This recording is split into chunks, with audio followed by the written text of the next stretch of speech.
Bonjour à tous, bonjour à toutes. Nous sommes heureux de nous retrouver pour ce nouveau numéro de Mise au point. Nous voyons qu'actuellement, sur les grilles médias, il y a de nouvelles applications qui existent depuis pratiquement une quinzaine d'années et qu'on appelle les réseaux sociaux. Alors on les connaît, ces réseaux sociaux, c'est Facebook, Instagram, Twitter, Snapchat, TikTok. Tous ces réseaux sociaux sont en vogue en ce moment et ils sont en plein boom. Cependant, ces mêmes réseaux sociaux entraînent des dérives car nous voyons des scandales qui sont apparus à travers ces réseaux sociaux. Donc les réseaux sociaux sont-ils un mal nécessaire? Et pour répondre à cette question, nous allons voir avec notre invité, le pasteur Moshe de l'église de Rouen. Pasteur Moshe, bonjour. Bonjour. Bonjour pasteur Moshe. Les réseaux sociaux sont-ils un mal nécessaire?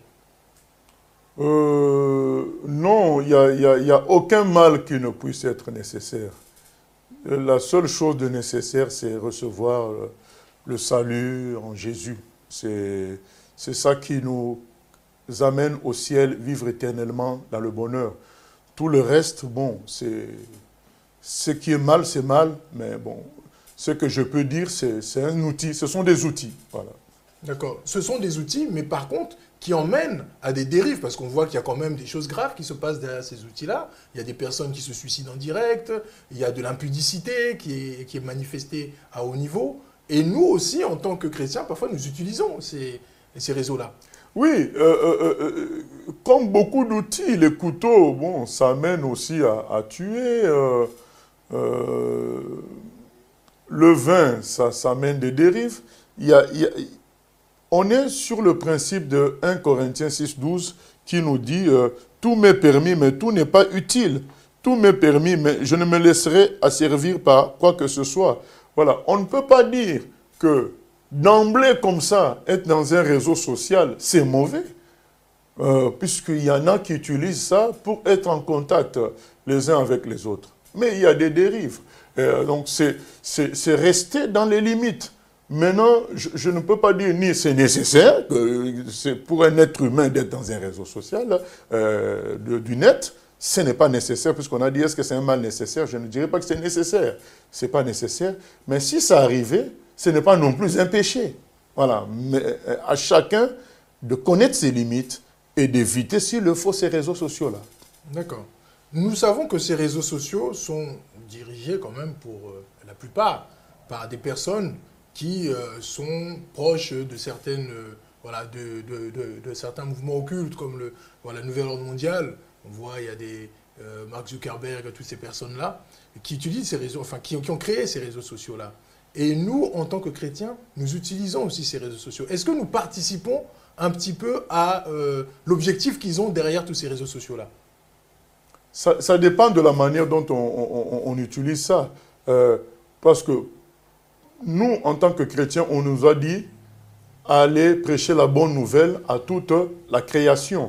Voilà. Si c'est dans cette optique qu'on utilise ces réseaux sociaux pour garder un contact, parce que dans 1 Corinthiens 6 également, l'apôtre dit qu'on n'a pas à sortir du monde. On ne peut pas perdre le contact avec les païens. Si c'est pour garder un contact, pour faire passer le message de l'évangile, en sauver le maximum, il n'y a pas de problème. Mais si c'est faire comme les gens du monde, la fanfaronnade, faire la publicité de soi-même, exposer sa vie, mais là, nous sommes en train de contribuer à justement ce que veulent ces personnes-là, connaître tout le monde, contrôler tout le monde. Justement, lorsque vous parlez de participer à ces réseaux sociaux, en tant que serviteur de Dieu, nous voyons que certains serviteurs de Dieu, soi-disant serviteurs de Dieu, passent par ces réseaux sociaux-là pour commettre des méfaits ou bien même pour où il a été dévoilé des scandales. Mais est-ce que justement, nous, est-ce que ça n'a pas dénaturé déjà la parole à travers ce genre d'attitude? Non, mais d'eux-mêmes, eux, ils mettent leur propre scandale dans les réseaux sociaux. Ou bien c'est quelqu'un d'autre qui met? Ce sont d'autres personnes qui utilisent ces réseaux sociaux-là pour mettre leur scandale. Soit des vidéos, soit des choses comme ça. Et parfois même, ils utilisent aussi des réseaux sociaux pour passer leur leur voiture, leur richesse. Ah non, mais là c'est utilisé à la manière du monde. Ça, c'est pour faire le fanfaron. Il est écrit dans 1 Timothée 3, il y aura des temps difficiles, 1 Timothée 3,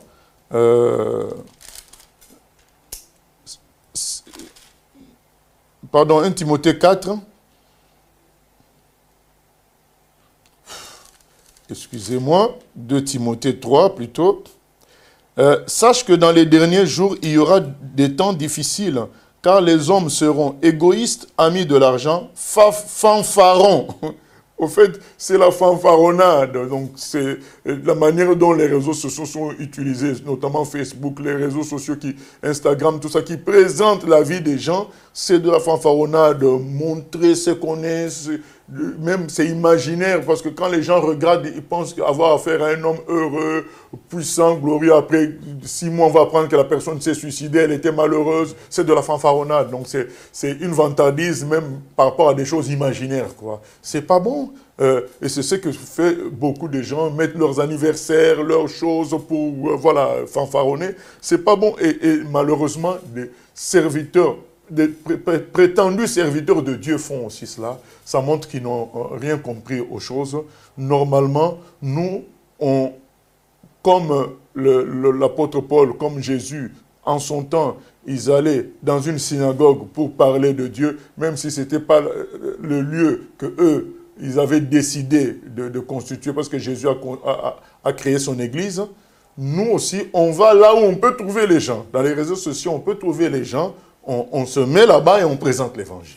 Voilà. D'accord, d'accord. Il y a un reportage qui est passé, une interview qui est passée, où on voyait certains de ces dirigeants-là qui ont créé ces réseaux sociaux, et où ils disaient eux-mêmes qu'ils interdisaient à leurs enfants d'utiliser même ces réseaux sociaux, d'avoir soit des iPads, ou soit des tablettes ou autres. Voilà. Ils leur interdisent d'utiliser ce genre de choses. C'est qu'ils savent qu'il y a quelque chose de mauvais derrière. Ben oui, parce qu'il y a l'addiction.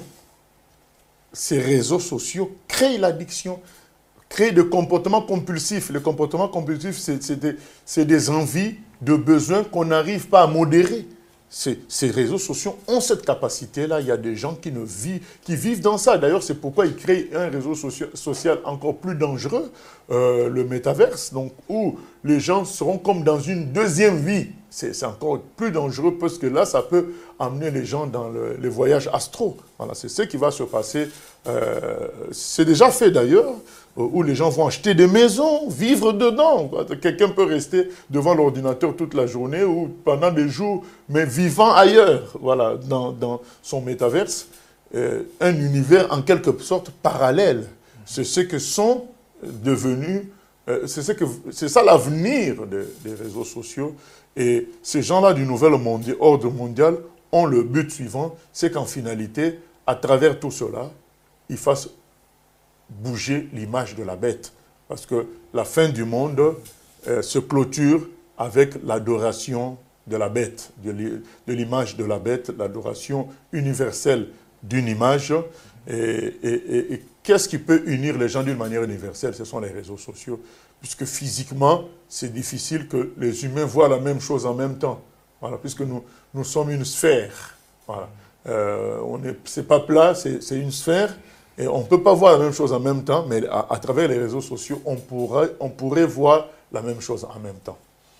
Donc, excusez-moi, pasteur, en utilisant ces réseaux sociaux, et vu ce que vous nous avez informé, ce dont vous nous avez informé, est-ce que ce n'est pas se mettre sous un joug étranger lorsqu'on utilise ces réseaux sociaux? Par exemple, vous conseillerez par exemple à un chrétien d'utiliser le métaverse. Je ne sais pas si c'est métaverse, c'est ça? Le métaverse, non. Moi, personnellement, je ne conseillerais pas aux chrétiens d'utiliser le métaverse parce qu'il se rapproche trop du monde astral, du deuxième monde, du monde parallèle.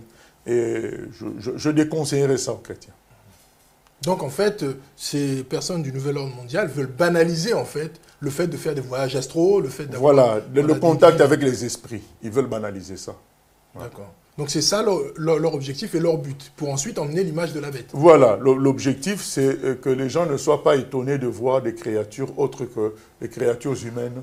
Voilà, les esprits Et tout ça, ça va contribuer à cela. Parce que dans ce métaverse, il n'y aura pas que des humains. On peut mettre ce qu'on veut maintenant dedans. On va habituer les gens à d'autres créatures que les humains.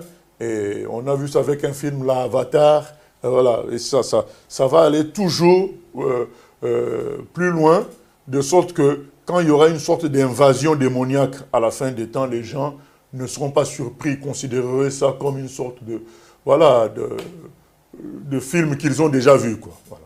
D'accord. Donc, comment, en tant que chrétien, on peut se limiter par rapport à ces réseaux sociaux? Parce qu'il doit y avoir, comme vous avez dit, une addiction.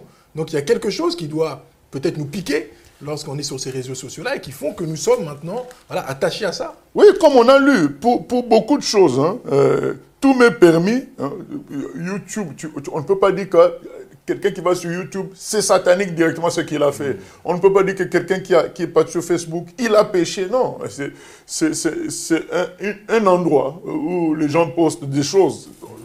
L'exercice en lui-même n'est pas directement un péché, mais attention, il y a l'addiction, il y a la dépendance, il y a l'usage. Donc, le conseil que je donnerai aux chrétiens, d'abord l'usage. N'utilisez ça que pour des choses essentielles et importantes.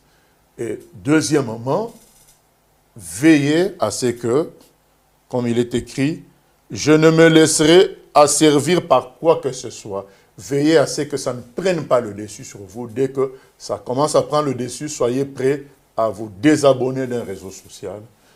Personne n'en mourra. D'accord. Pasteur Moshe, nous tendons à la fin de notre émission. Est-ce que vous avez un message à adresser à ceux qui nous écoutent, ceux qui nous regardent? Le message à adresser, c'est qu'il faut voir toujours la racine charnelle dans tout. Et la racine charnelle qu'il y a par rapport à ces réseaux sociaux, c'est la fanfaronnade. Le fait de paraître, le fait de se montrer. Et c'est ça qu'il faut combattre dans la vie du chrétien, en dehors de ces réseaux sociaux, parce que c'est ça qui lie après ces gens-là. Il y a la fanfaronnade et il y a la curiosité malsaine qu'a manifesté Ève dans le jardin d'Éden en voulant manger d'un fruit défendu. Dans ces réseaux sociaux, on entre dans la vie des autres aussi. C'est la curiosité qui joue. Bien-aimés, sortons de la fanfaronnade et de la curiosité malsaine et concentrons-nous sur la présentation du message de Christ dans tous ces milieux-là et faisons attention à ne pas devenir esclaves. Que Dieu nous aide au nom de Jésus-Christ. Bien-aimés, merci à tous pour nous avoir écoutés et pour votre attention. Et nous avons entendu le message par rapport à ces réseaux sociaux qui se répandent à vitesse grand V. Soyons attentifs. Que Dieu vous bénisse et à bientôt pour un nouveau numéro de Mise au Point.